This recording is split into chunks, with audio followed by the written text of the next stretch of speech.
dispatchers and operations people about how they are viewed and perceived by drivers and the clients that they service.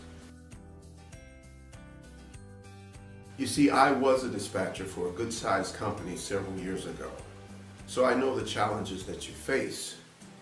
For instance, 3 o'clock on a Friday afternoon is no place that you want to be. Number 2, drivers can be very difficult at times. And number 3, customers can be very demanding. At this stage in my life, I decided to go back to being a driver so that I can have more time for my family, to devote to my family, and also take time for other projects that I'd like to get done. As you may well know, drivers in our industry are a very interesting bunch. Many are very hardworking. They have the entrepreneurial spirit, and just traditional jobs just will not work for them. They have to be their own boss. There are lots of foreign nationals in our industry as well. So companies find themselves working with several of the drivers' family members, church members, and friends, so that when something happens, everyone is affected. You have now affected the whole group. There's a ripple effect that goes into play. Now, from my perspective, there's what I call the 20% rule. Let me explain. 2 out of 10 drivers are not going to be happy with anything you do. I swear they were born with a complaint in their mouths. So let me touch on a few things that I think you as an operation person should avoid. Number 1, be nice. For instance, please and thank you goes a long way. And if you treat them harshly, they will return the favor. I see it all the time. Along those lines, watch what you say. For instance, I hear dispatchers say all the time, you can't take a vacation day, or you're fired.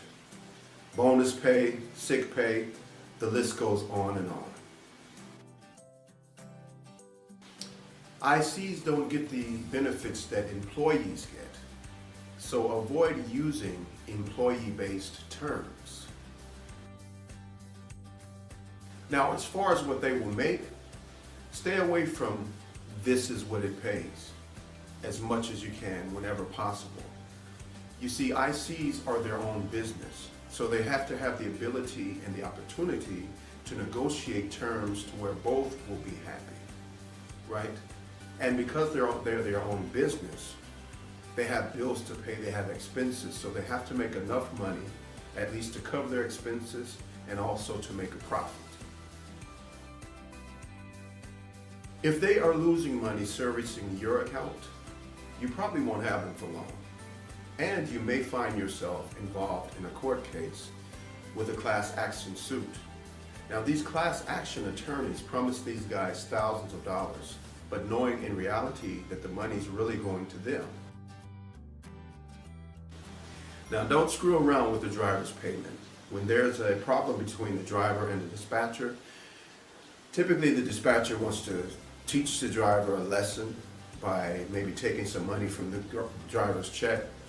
This is the wrong answer. This is not what you, this is the opposite of what you want. Because now the guy is angry. Number 2, rational behavior is out the window. And then number 3, you open yourself up once again for a lawsuit. So avoid this at all costs. So today I have addressed 3 things. Number 1, watch what you say, right?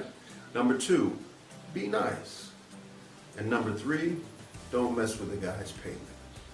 So I will be recording more videos to talk about things that happen and how they're perceived by us drivers.